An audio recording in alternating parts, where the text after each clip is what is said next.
Novogodišnji vozić za decu krenuo je tačno u podne iz 3 grada u Srbiji, Beograda, Novog Sada i Niša. Najveće iznenađenje za mališane bio je naravno Deda Mraz. Mi smo bili u kompoziciji u Novom Sadu.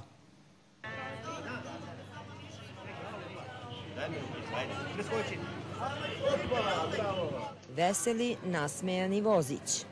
Kreće sa stanice.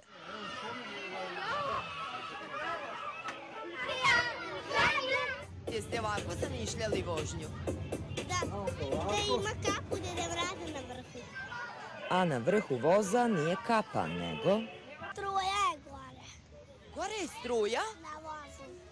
struja na vozu, a u vozu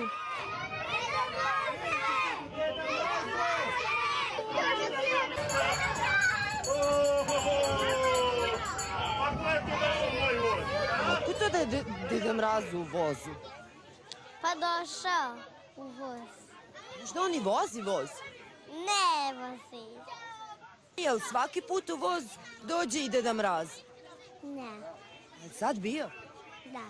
Šta ti je rekao? To mi danas sam dobra. Dodao mi paketić. A vam je najlepše u vozu? Paketići. ovo je bilo novo iskustvo i za Deda Mraza.